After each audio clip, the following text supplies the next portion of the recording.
But the thing is, there is no right decision. There are just decisions, and then you need to make them right.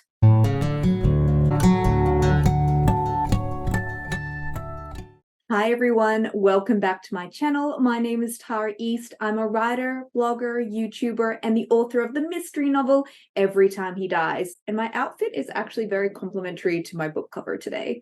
So obviously I haven't had a new video up for a little while. Things have just been really busy, but I'm back today, and what I want to talk through are 7 tips to help you when you are doing the zero draft of your novel. Now, before we get into today's video, I do want to apologize for my really ordinary background. I'm filming in my office today rather than in my sunroom, and the office isn't very aesthetically pleasing. So I've just blurred out the background. So you've just got me to look at. Sorry. So recently I have been working on a zero draft for a brand new writing project. And now that I'm kind of close to the end, I thought it might be really interesting and worthwhile to share some general tips for this particular stage of the drafting process. So really quickly, what is a zero draft? So a zero draft is the draft you create before your first draft, hence zero draft, first draft, and it can look however you want it to look, really. The only rule, or at least my only rule, is that there should be no pressure around this draft. This is really an exploratory draft. You can discover who your characters are, do lots of brainstorming about what might happen in the book, what events might occur, and really experiment with things around the setting, theme, mood, genre, different genre mashups, the style, the voice, all of that sort of thing. So in terms of what this looks like on the actual page, your writing might be very light and thin. It might be more like, then the protagonist walks up to the door, they knock, this person answers. It can be really sketchy like that. Or you might be more descriptive in your prose writing style. It really just depends how much effort you want to put into the zero draft and what your sort of writing style is like. Now, most books really begin with a kernel of some kind. Maybe it's an image, a line of dialogue, an idea, something that's quite small and it's really hooked the reader's attention. And then we start to build a story around this kernel. When we begin working on a story, it is endless decision-making because every story can be told in any number of ways and styles. An unwritten story is endless possibilities. And laying that story out, writing that story out, is really your process of committing to a certain series of events, locations, characters, and so on. So recently, I was listening to a podcast and they made this really interesting comment about we want to make the right decision in our books. But the thing is, there is no right decision. There are just decisions, and then you need to make them right. So with all that preamble said, let's get into the meat of this video, my 7 tips for writing a zero draft.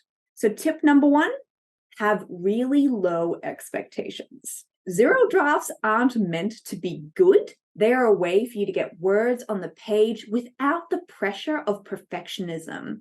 You aren't focusing on the quality of your writing.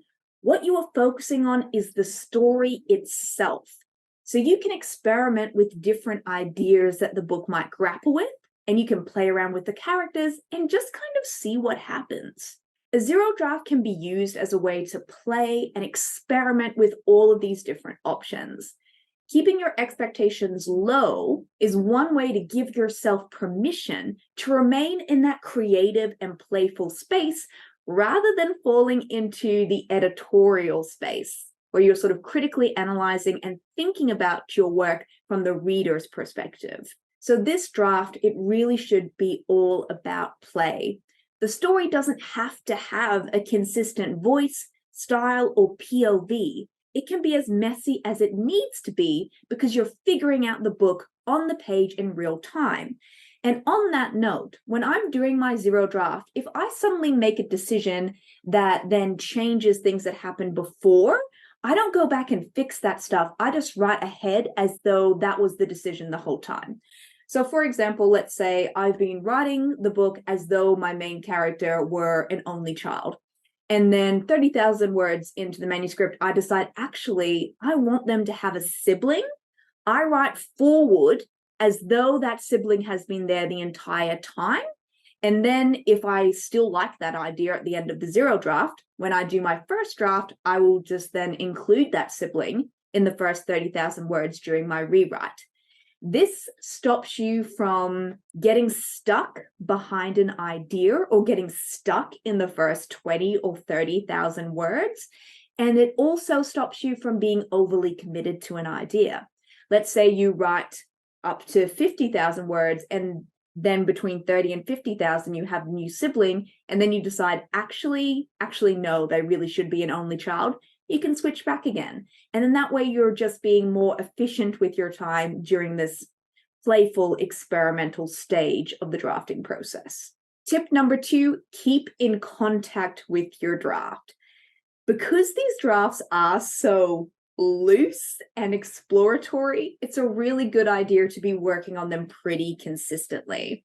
Now, you don't have to write every day, but it's a good idea to at least write a couple of times a week. So to provide you with some hard numbers, if you like something to be a little bit more concrete, talking about my own zero draft, I created this document on the 15th of June, 2022. Now, I'm really glad that I actually looked up when I created this document, the first day I created it, because I was actually shocked to discover that I've been working on this manuscript for 10 months. In my mind, I thought I'd only been working on it for maybe 5 months. So time is a very strange thing, and it's an unusual beast. So it's good to keep track of these things. So my general writing rule is that I aim to write 500 words a day. Now, because life is busy and I've got a demanding job, I don't always manage to write 500 words a day, but I often manage to do it 4 days a week, and I'm sort of pretty happy with that. Now, with that goal in mind, over the last 10 months, I have written 106,000 words on my new manuscript. So what that works out to is around 2,500 words a week, or around 350 words a day. Now, I actually think that's pretty manageable and pretty doable. Now, the great thing about the 500 word rule is that you can kind of crunch that out in 15 to 30 minutes, especially on a zero draft where you're not concerned with quality. When you work on the book consistently, the ideas that you are generating for the book really stay top of mind, and it just means it's a little bit easier every time you open the manuscript because you still remember what's happened and what could happen next. Now, leading into that, step number 3 is mini planning. So at the end of every writing session, I take a few minutes to type or to scribble out in my notebook what could happen next. This is really important for me, and I do this at the end of every session. So especially if I am finishing my session in the middle of a scene, but even more so if I'm finishing my session at the end of a scene. Writing these little what will happen next notes really makes it so much easier when I come back to the manuscript the following day, because these notes were written while I was still in the headspace of the story. I'm still warm in the story versus when you open the manuscript the following day and you're coming to it kind of cold. When I open the manuscript, I have a really clear direction. I know what, roughly, I want to write. Now, obviously, you are not beholden to these notes. You can change your mind. Maybe you came up with a better idea overnight. But it's a starting point and it's a direction, and it just makes it that little bit quicker for you to get into your words for the day. Tip number 4, brainstorm a lot. What if is the question that really fuels the beginning of many writing projects. Zero drafts are basically a long-winded answer to that question, what if?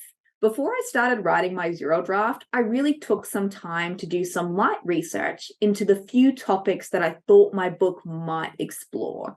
And I did some light outlining on what the big plot points could be in the novel. So there are a few key scenes that I knew before I started, and I took the time to do a rough outline, a rough write of each of those scenes. And those scenes came to me usually when I wasn't actually at my computer, so when I was driving or when I was walking the dogs. So basically, before I got into the meat of the zero draft, I wrote out everything I thought I knew about the book right now. Once I actually started the writing process, of course, new problems emerged, and I realized how little I actually knew about the plot before I started working on it.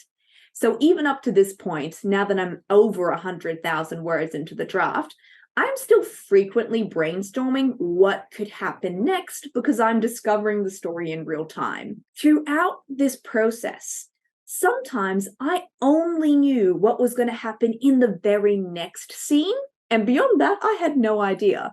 And sometimes I knew what was going to happen in the next 5 or 6 scenes. But brainstorming, particularly in terms of plot beats, has been really important throughout this whole process. Tip number 5, don't get too fancy. Like I said, zero drafts are pretty basic. There is no place for perfectionism in a zero draft. A zero draft is really just a skeleton. So for the most part, for my zero draft, I'm really just focusing on the main plot line. Now, a few things have happened where I've thought, okay, this could become a romantic subplot.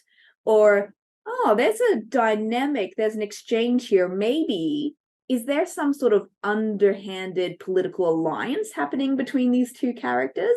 So there's things I've noticed, and I've taken the time to sort of dog ear or to highlight and make a note of these points, because I might want to come back and build these in to the first and second drafts. Now, adding these additional layers will absolutely make my story a lot better and a lot more complex. But for right now, I'm really trying to keep it simple, and I'm just figuring out the main overall arc of the narrative. That's the real focus right now. Tip number 6 is keep it to yourself. So for the most part, I really haven't talked about my zero draft to anyone. In the beginning, when I was still brainstorming and doing my light outline before I actually started writing, I had one really long, in-depth conversation with my partner about the book because he's a big fantasy nerd and he's really great at analyzing stories. So it was kind of fun to bounce back and forth some ideas and do a little bit of a brainstorm about what the book could be before I even started writing. And about halfway through this first draft, I unintentionally had a conversation with my mentor about the book because she asked what I was working on. And admittedly, when I gave her the general gist of my world building, she gave me some really great ideas. So in short, I hope what you're getting from this is I have been highly selective about who I talked to my novel about. My general opinion is don't go to the hardware store for milk. Are these the kinds of people that can provide genuinely helpful advice? Or are you just talking about the story because it can give you all of the feelings of writing, but without having to actually write? And this is why I don't talk about my novels in the early stages, not because I think anybody's going to steal my idea. That is not the concern. I don't talk about it because I don't want to give the energy of the story away, because that's the fuel I need to actually write. I need to figure out the book privately in my own space, in my own time, and on the page. And if you talk about it too much, you can actually dissipate that energy, and you really need that to drive yourself to actually do the work and write the story. Now, tip number 7 is inspiration is everywhere. Now, this is maybe more of an unusual tip, but lately I have been consuming all different types of content that is not writing based, and I have been asking myself questions like, how can I replicate this feeling or this experience in writing? So here's a concrete example. Like so many people, I am a huge fan of Sleep Token's latest song, The Summoning.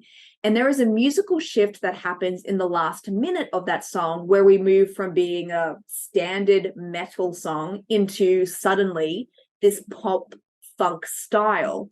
And I just kept thinking, how could you replicate this dramatic shift in a novel? And how would it still work? And how would it still be cohesive? Now, obviously, there's lots of different ways you could do that, but it's interesting to sort of ask yourself these questions. Now, all that being said, there are qualities and techniques that can be done in film, say, that can't be replicated in another medium. And the same goes for visual art, music, live performance, etc. And this is why we have different types of art, because every form has its own strengths and its own limitations. And yet, it is a fun thought experiment to consider how a particular technique could be applied to writing. You may not be able to pull it off, but it can be a really interesting challenge. Now, on that same note, since I've been working on this zero draft, I've also been paying attention to the stories I consume in a totally different way. When I've been watching films or TV, reading other books, or even listening to music or podcasts, I'm searching and I'm seeking out any sparks of inspiration, anything that could maybe generate an idea. Sometimes I'm critically analyzing the work in terms of its structure, or maybe my own reflections and reactions, to see if there is anything in my experience that I could then use or embed in my own work. So basically right now, all content is a potential source of inspiration and idea generation. So in short, those are my 7 tips for writing a zero draft. Now, I'd love to hear from you. Were any of these suggestions helpful? Were any of them surprising to you? I'd love to know whether you write zero drafts or whether you think about your drafting process in this way. Or do you prefer your first draft to be a little bit more structured? I'd love to hear your reflections, so please post them as a comment below. Now, if you'd like even more writing advice, you can, of course, check out the other videos on this channel, or you can head to tyreeast.com and dive into the archives. While you're there, please consider joining my email newsletter. When you do, you'll receive a new newsletter in your inbox every single Thursday morning, including a note by me, a quote of the week, links to that week's blog and video, some resources I've recently loved and think you will too, as well as some information that I only share via email. Thank you so much for watching this video. I know it's been a bit of a break, but I hope that it was worth the wait. Thank you for being here, and please keep reading and keep writing, because the world actually does need more books.